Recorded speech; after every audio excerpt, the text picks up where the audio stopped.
Bismillahirrahmanirrahim. Assalamualaikum warahmatullahi wabarakatuh.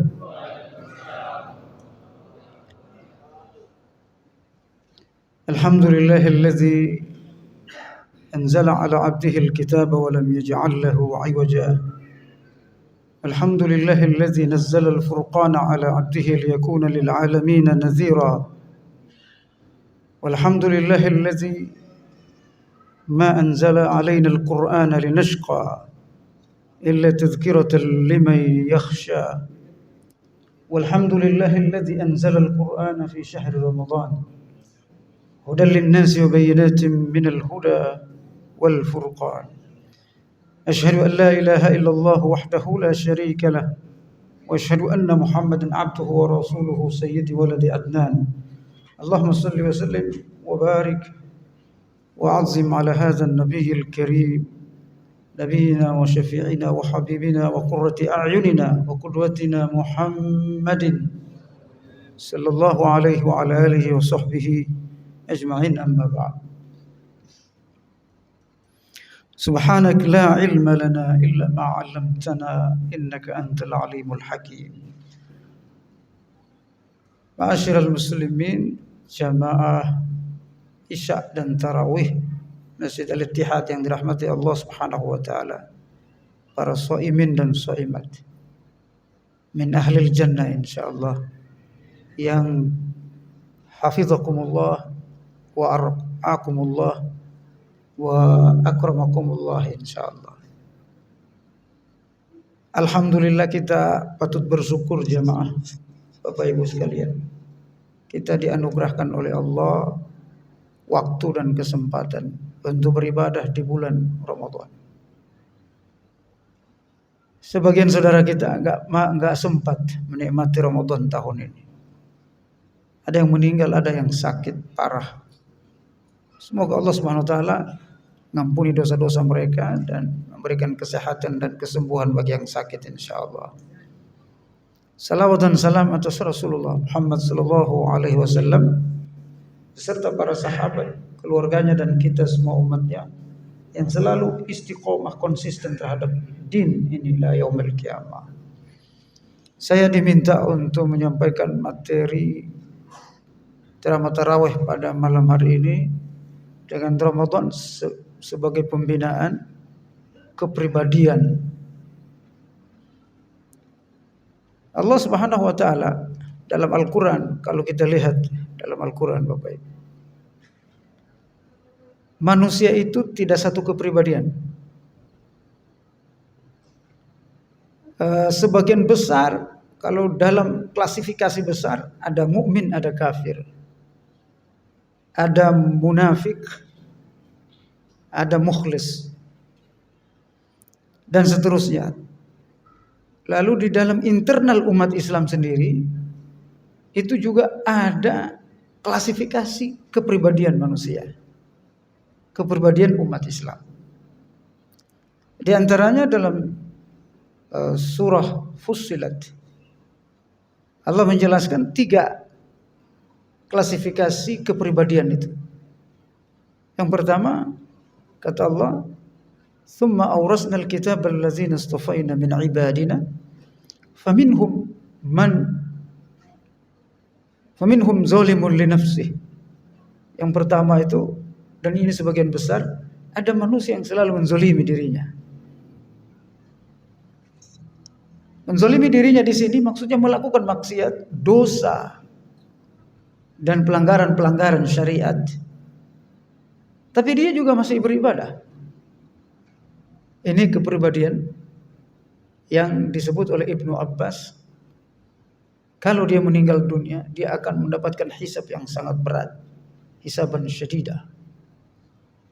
Yang kedua, ada kepribadian disebut wa minhum muqtasidun, kepribadian yang pertengahan, muktasid, ekonomis, tidak zalimul nafsi, juga tidak terlalu tinggi. Orang ini adalah pribadi yang melakukan semua perintah Allah yang wajib, tapi tidak melaksanakan yang sunnah-sunnah yang dianjur-anjurkan. Dia yang penting wajib selesai sudah. Tetapi dia tidak pemaksiat. Nah, ini disebut muqtasid. Sehingga dosanya juga kecil. Ramadan dia berpuasa Ramadan, diampuni dosanya. Orang ini kalau meninggal dunia kata Ibnu Abbas, hisaban yasira.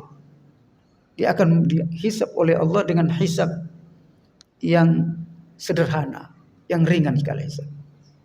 Tapi ada kepribadian yang lebih tinggi dari ini jemaah sekalian.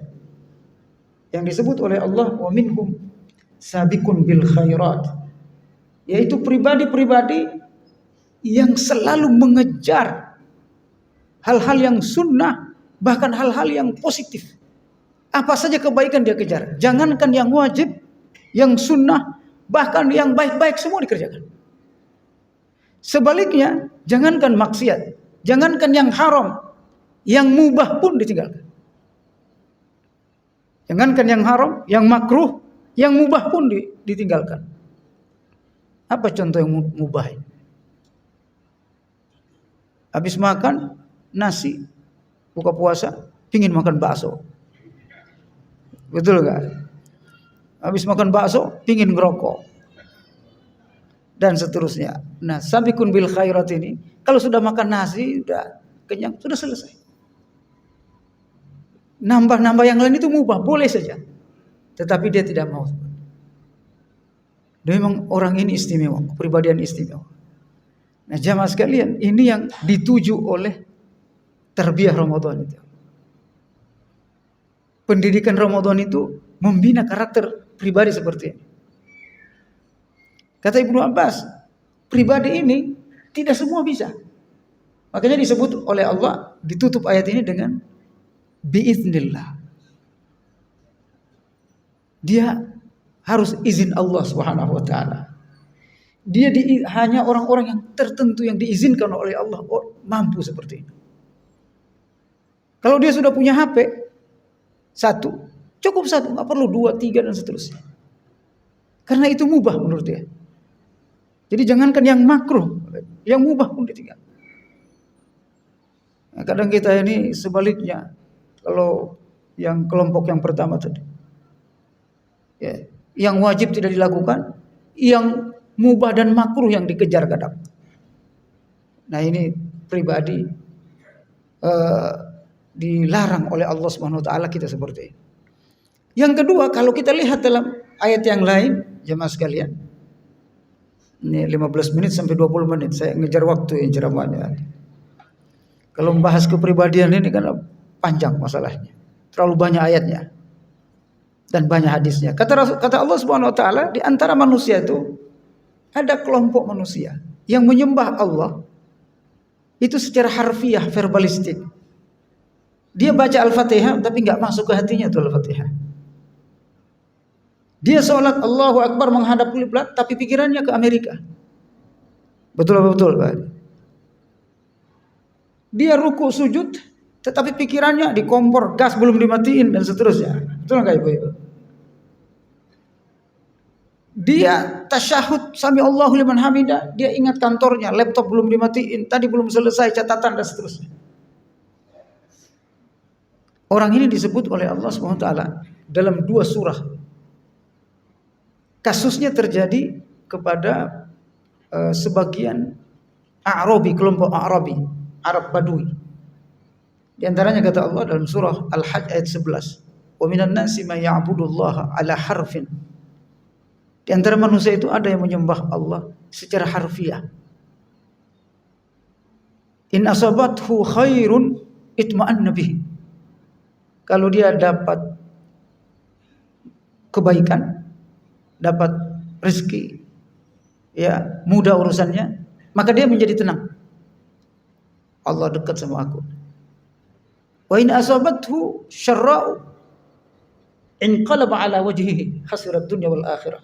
Sebaliknya kalau dia ditimpa musibah, diuji saja sama Allah, agak sulit rezekinya pada hari itu, tiba-tiba dia berbalik menuduh Allah. Ini Allah enggak adil.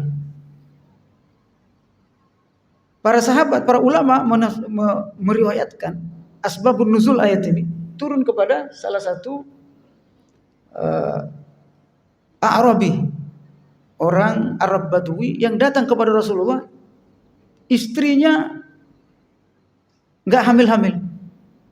Lalu kemudian, gimana nih, saya sudah minta sama Allah kok hamil-hamil juga istri saya. Lalu kemudian dia mengatakan, ini Islam benar nggak apa enggak ya? Sampai mau ngomong kayak gitu, ini agama benar apa enggak? Peristiwa kedua, turun surat Al-Hujurat ayat 14 tentang karakter ini juga. Kata Allah Subhanahu wa taala, datang seorang Badui kepada Rasulullah. Ngaku dia sudah mukmin. Ya Rasulullah, alhamdulillah saya sudah termasuk orang-orang yang betul beriman pada Allah. Lalu turun ayat Al-Quran menjelaskan karakter orang ini, kepribadian orang. Kata Allah, wa qalatil a'rabu amanna qul lam tu'min walakin qulu aslamna. Berkata orang Arab Badui kepada Muhammad, kami sudah mukmin. Katakan wahai Muhammad kepadanya, dia belum mukmin, tetapi dia masih muslim. Kenapa masih disebut muslim? Walamma yadkhulul imanu fi qulubihim. Karena hatinya belum dipenuhi oleh iman. Imannya itu masih verbalistik, masih fisikal, masih fisik, belum masuk ke hati. Nah, kelompok ini disebut oleh Allah dalam Al-Quran dengan muslim, kelompok muslim. Saya sudah pernah sampaikan di sini, kelompok muslim ini kurang lebih 80% dari umat ini. Nah, Ramadan ingin meningkatkan ini, level ini, Bapak Ibu. Ramadan ingin mentarbiyah, membina, mengupgrade kepribadian ini menjadi pribadi yang paripurna, yang lebih bagus dari ini. Yaitu minimal level mu'min atau muttaqin. Bahkan Allah mematok tujuan Ramadan itu la'allakum tattaqun. Oleh karenanya, Bapak Ibu sekalian, kita ini beribadah bukan stagnan begitu-begitu aja gitu. Tiap Ramadan datang kita begitu-begitu aja, enggak. Harus naik levelnya.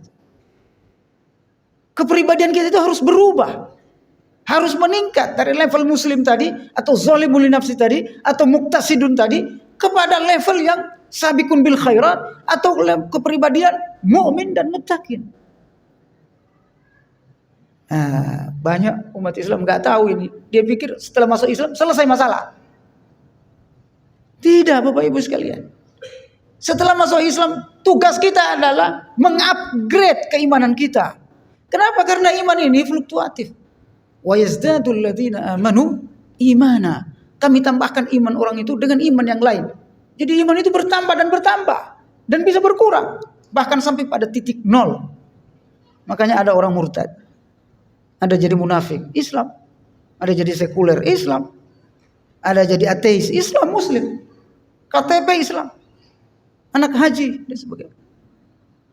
Kenapa? Dia tidak pernah mengupgrade statusnya di hadapan Allah. Yang di-upgrade itu mobilnya, yang di-upgrade itu rumahnya, hartanya dan seterusnya. Sementara kepribadiannya, kualitas keimanannya di hadapan Allah tidak pernah di-upgrade, tidak pernah ditingkatkan. Nah, level yang kedua itu menurut Al-Quran, istilah lain, yaitu level mukmin, Bapak Ibu. Mukmin ini kata Allah Subhanahu wa taala, ciri-cirinya, indeks mukmin ini. Kalau kita orang bisnis, indeksnya apa Bapak sekalian? Mukmin itu kata Allah, innamal mu'minuna alladzina idza dzukirallah wajilat qulubuhum. Mukmin itu apabila menyebut Allah bergetar hatinya. Jadi bukan harfiah. Allahu Akbar masuk ke hati. Itu mukmin. Wa idza tuliyat alaihim ayatuhu zadatuhum imana. Apabila dia baca Quran, nambah imannya. Kenapa? Baca Qurannya pakai tadabbur. Kalau muslim itu yang penting khatam. Tapi kalau mukmin enggak. Dia baca, makna ayat itu masuk ke dalam hatinya. Ya. Ara'aital ladzi yukadzibu biddin. Masuk ke dalam hatinya. Ya Allah, apa saya masuk orang yang mendustakan agama, ya Allah. Dia koreksi diri. Itu yang disebut wa iza tuliyat alaihim ayatuhu zadatuhum imana. Bertambah imannya, bertambah rasa takutnya kepada Allah. Kalau kita anak-anak kita ngajar anak-anak yang biasa ngajar anak-anak SD, SMP, ngajar ngaji. Kadang anak itu sering ketawa dan bercanda kan. Baca Quran malah ketawa, cengengesan. Itu anak-anak. Kenapa? Karena Quran itu belum masuk ke hatinya. Nah ini muslim. Masa kita umur 30, 40, 50 tahun masih cengengesan baca Quran? Malu kita di hadapan Allah Subhanahu wa ta'ala. Kapan kita dicabut? Masa kita belum benar kepribadiannya? Sementara kita tidak tahu ajal kita di sisi Allah. Oleh karenanya Ramadan datang menghadirkan kesadaran-kesadaran ini, menghadirkan fasilitas-fasilitas ini untuk meningkat. Makanya kata Allah di antara ciri mukmin itu adalah qad aflahal mu'minuna alladzina hum fi salatihim khashi'un. Salatnya khusyuk. Walladzina hum 'anil lagwi mu'ridun. Mukmin itu tidak lagi melakukan hal-hal yang sia-sia. Lihat-lihat status orang, enggak ada lagi waktunya untuk itu. Jalan-jalan ke kafe, kongko-kongko gitu ya.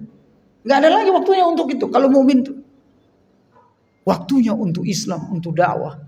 Waktunya untuk memperkuat keluarganya, mana beriman pada Allah.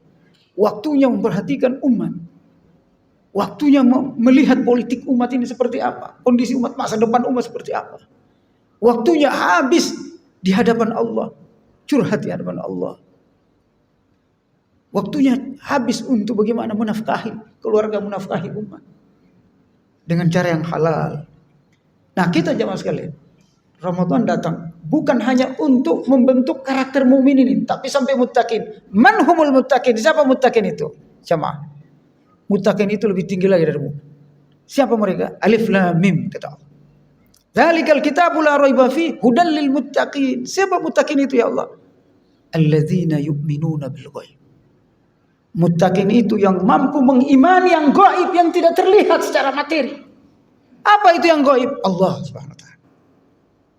Apa itu yang gaib? Surga. Apa itu yang gaib? Pahala, neraka, dosa dan seterusnya sama sekali. Dia hidup di dunia tetapi dia sudah melihat pojok-pojok surga. Wah ini aneh Bapak Ibu sekalian, tinggi sekali. Dia masih hidup di dunia, bekerja di kantor, tapi dia ketika dia sendiri memikirkan hidup ini, dia bisa melihat surga, pojok-pojok surga.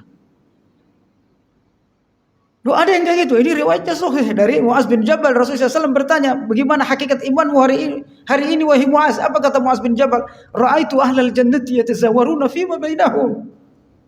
Iman saya hari ini ya Rasulullah, aku seperti melihat penduduk surga saling ziarah menziarahi antara mereka, saling kunjung mengunjungi. Dia udah tahu ruangan mukmin surganya di sini. Kebayang, surga itu visual. Surga itu nyata dalam kehidupannya. Kalau muslim itu surga masih seperti anekdot. Ada gak surga ya? Surga yang mana itu? Hati-hati jamaah sekalian. Kalau kita masih kayak gini, masih ada tanda tanya tentang surga, tanda tanya tentang keberadaan Allah.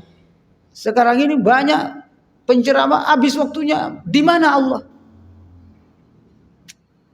Ini sebenarnya udah ketinggalan pembahasan ini. Apakah Allah di langit, apa di mana-mana, apakah Allah bertempat dan seterusnya. Ini sudah ketinggalan. Zaman dulu itu adalah pembahasan zanadik gitu. Jama dari zindik. Zindik itu orang-orang yang main-main terhadap agama. Kenapa? Karena Allah udah jelas dalam Al-Quran. Kata Allah, Allah fis samawati wa fil ard. Allah itu di langit dan di bumi. Sudah selesai. Di langit dan di bumi, keberadaan Allah tidak sama dengan kita. Laisa kamitslihi syai'un. Lam yakul lahu kufuwan ahad.